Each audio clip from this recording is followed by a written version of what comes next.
اپنے مالوں اور اپنی جانوں سے خدا کی راہ میں جہاد کے لیے نکلو۔ تمہارے جو بھائی مدینہ آئے تھے انہیں میں نے بغرض جہاد جانے کی ترغیب دی تو وہ بخوشی تیار ہو گئے اور اسلامی لشکر میں شامل ہو گئے۔ میں یہی ترغیب تمہیں دیتا ہوں۔ میری آواز تم تک پہنچ گئی ہے، اس میں اللہ کا حکم ہے، وہ سنو اور جس نے تمہیں پیدا کیا ہے اس کے حکم کی تعمیل کرو۔ اس دور کے رواج کے مطابق مدینہ کے قاصد نے یمن میں 3-4 جگہوں پر لوگوں کو اکٹھا کیا اور امیر المؤمنین رضی اللہ عنہ کا پیغام سنایا۔ اس کا اثر یہ ہوا کہ ایک سردار ذوالقلاع حمیری نے نہ صرف اپنے قبیلے کے جوان آدمیوں کو تیار کر لیا بلکہ اپنے زیر اثر چند اور قبیلوں کے لڑنے والے آدمیوں کو ساتھ لیا اور مدینہ کو روانہ ہو گیا۔ مدینہ کا قاصد ہر قبیلے میں گیا تھا۔ 3 اور قبیلوں کے سرداروں قیس بن حبیر مرادی، جندب بن عمرو الدوسی اور حابس بن سعد طائی نے اپنے اپنے قبیلے کے جوانوں اور لڑنے کے قابل افراد کو ساتھ لیا اور شام کی جنگی مہم میں شامل ہونے کے لیے عازم مدینہ ہو گئے۔ یہ ایک اچھا خاصا لشکر بن گیا۔ ہر فرد گھوڑے یا اونٹ پر سوار اور ہر قسم کے ہتھیاروں سے مسلح ہو کر آیا۔ یہ لوگ تیروں کا ایک بہت بڑا ذخیرہ بھی ساتھ لے آئے۔ مدینہ میں اس لشکر کا اجتماع 634 عیسوی محرم 13 ہجری میں ہوا تھا۔ امیر المؤمنین ابو بکر رضی اللہ عنہ نے خود اس اجتماع کے ہر آدمی کو اچھی طرح سے دیکھا کہ وہ تندرست ہے اور وہ کسی کے مجبور کرنے پر نہیں بلکہ جہاد کا مطلب اور مقصد سمجھ کر خود آیا ہے۔ پھر اس لشکر کی چھان بین یہ معلوم کرنے کے لیے کی گئی کہ ان میں کتنے افراد مرتدین کے ساتھ رہے اور مسلمانوں نے ارتداد کے خلاف جو جنگ لڑی تھی اس میں وہ مسلمانوں کے خلاف لڑے تھے۔ انہوں نے اسلام تو قبول کر لیا تھا لیکن ان پر بھروسہ نہیں کیا جا سکتا تھا۔ مرتدین نے یہ عادت بنا لی تھی کہ مرتد بنے رہے۔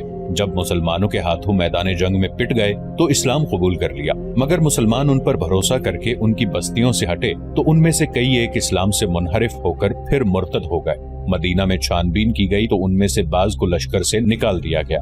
باقی لشکر کو 4 حصوں میں بانٹ کر ہر حصے کا سالار مقرر کیا گیا۔ ہر حصے میں 7000 آدمی تھے، یعنی لشکر کی تعداد 28,000 تھی۔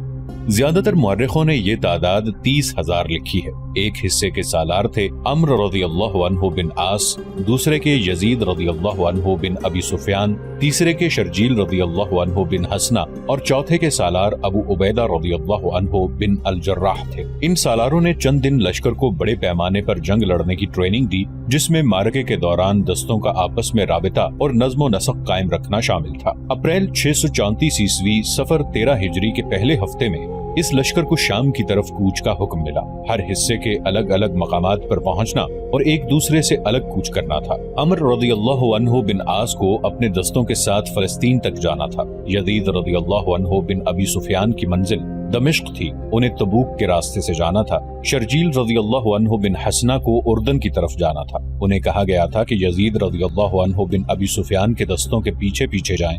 ابو عبیدہ رضی اللہ عنہ بن الجراح کی منزل حمص تھی، انہیں بھی تبوک کے راستے سے ہی جانا تھا۔ اللہ تم سب کا حامی و ناصر ہو۔ خلیفۃ المسلمین رضی اللہ عنہ نے آخری حکم یہ دیا، سالار اپنے اپنے دستے ایک دوسرے سے الگ رکھیں گے۔ اگر رومیوں کے ساتھ کہیں ٹکر ہو گئی تو سالار ایک دوسرے کو مدد کے لیے بلا سکتے ہیں۔ اگر لشکر کے چاروں حصوں کو مل کر لڑنا پڑا تو ابو عبیدہ بن الجراح تمام لشکر کے سپہ سالار ہوں گے۔ سب سے پہلے یزید رضی اللہ عنہ بن ابی سفیان اپنے دستوں کو ساتھ لے کر مدینہ سے نکلے۔ مدینہ کی عورتیں اور بچے بھی باہر نکل آئے تھے۔ چھتوں پر عورتیں کھڑی ہاتھ اوپر کر کر کے ہلا رہی تھیں۔ بوڑھی عورتوں نے دعا کے لیے ہاتھ اٹھائے ہوئے تھے۔ کئی بوڑھوں کی آنکھیں اس لیے اشکبار ہو گئی تھیں کہ وہ لڑنے کے قابل نہیں رہے تھے۔ یزید رضی اللہ عنہ بن ابی سفیان اپنے دستوں کے آگے آگے جا رہے تھے۔ ان کے ساتھ امیر المؤمنین ابو بکر رضی اللہ عنہ پیدل جا رہے تھے۔ یزید رضی اللہ عنہ گھوڑے سے اتر آئے۔ امیر المؤمنین رضی اللہ عنہ کے اصرار کے باوجود وہ گھوڑے پر سوار نہ ہوئے۔ امیر المؤمنین رضی اللہ عنہ ضعیف تھے، پھر بھی وہ دستوں کی رفتار سے چلے جا رہے تھے۔ یزید رضی اللہ عنہ بن ابی سفیان نے انہیں کئی بار کہا کہ وہ واپس چلے جائیں، لیکن ابو بکر رضی اللہ عنہ نہ مانے۔ مدینہ سے کچھ دور جا کر یزید رضی اللہ عنہ رک گئے۔ امیر المؤمنین واپس نہیں جائیں گے تو میں ایک قدم آگے نہیں بڑھوں گا۔ یزید رضی اللہ عنہ بن ابی سفیان نے کہا، خدا کی قسم ابو سفیان۔ امیر المؤمنین رضی اللہ عنہ نے کہا، تو مجھے سنت رسول صلی اللہ علیہ وآلہ وسلم سے روک رہا ہے۔ کیا تجھے یاد نہیں کہ رسول اللہ صلی اللہ علیہ وآلہ وسلم جہاد کو رخصت ہونے والے ہر لشکر کے ساتھ دور تک جاتے اور دعاؤں کے ساتھ رخصت کرتے تھے؟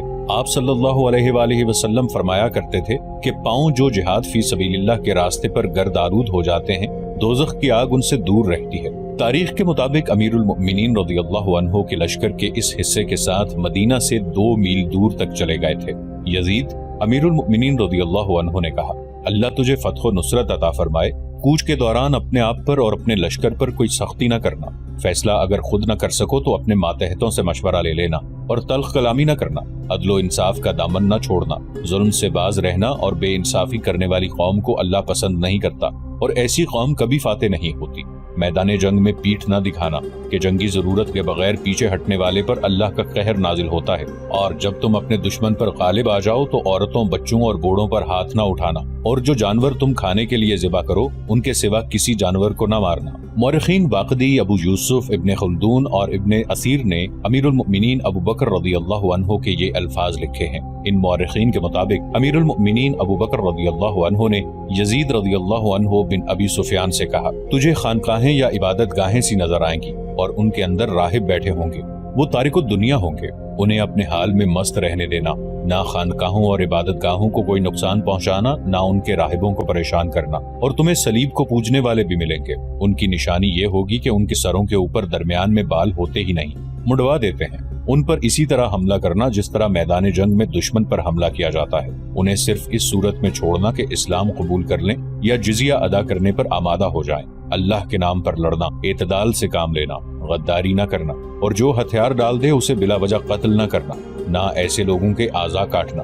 یہ رسول کریم صلی اللہ علیہ وآلہ وسلم کا طریقہ تھا کہ رخصت ہونے والے ہر لشکر کے ساتھ کچھ دور تک جاتے، سالاروں کو ان کے فرائض یاد دلاتے اور لشکر کو دعاؤں سے رخصت کرتے تھے۔ خلیفہ اول ابو بکر رضی اللہ عنہ نے رسول کریم صلی اللہ علیہ وآلہ وسلم کی پیروی کرتے ہوئے چاروں سالاروں کو آپ صلی اللہ علیہ وآلہ وسلم ہی کی طرح رخصت کیا۔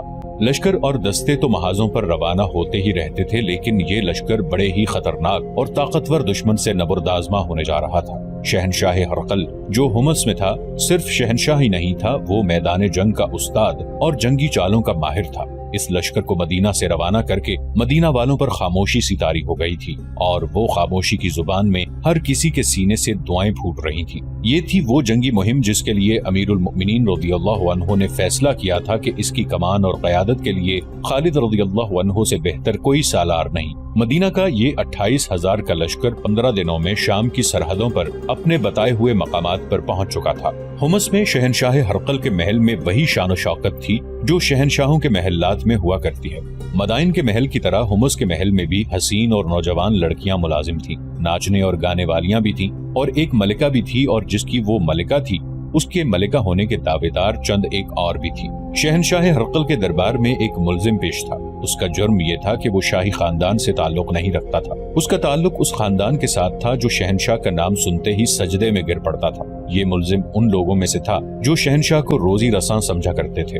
اس ملزم کا جرم یہ تھا کہ شاہی خاندان کی ایک شہزادی اس پر مر مٹی تھی۔ شہزادی غزال کے شکار کو گئی تھی اور جنگل میں اسے کہیں یہ آدمی مل گیا تھا۔ شہزادی نے تیر سے ایک غزال کو معمولی سا زخم دیا تھا اور اس کے پیچھے گھوڑا ڈال دیا تھا، لیکن غزال معمولی زخمی تھا، وہ گھوڑے کی رفتار سے کہیں زیادہ تیز بھاگ رہا تھا۔ اس ملزم نے دیکھ لیا، وہ گھوڑے پر سوار تھا اور اس کے ہاتھ میں برچھی تھی۔ اس نے غزال کے پیچھے گھوڑا دوڑا دیا، غزال مڑتا تھا تو سوار رستہ چھوٹا کر کے اس کے قریب پہنچ جاتا تھا، وہ غزال کو اس طرف لے جاتا جدھر شہزادی رکی کھڑی تھی۔ شہزادی نے 3-4 تیر چلائے، سب خطا گئے۔ اس جوان اور خوبرو آدمی نے گھوڑے کو ایسے موڑا کہ غزال کے راستے میں آ گیا۔ اس نے برچھی تاک کر پھینکی جو غزال کے پہلو میں اتر گئی اور وہ گر پڑا۔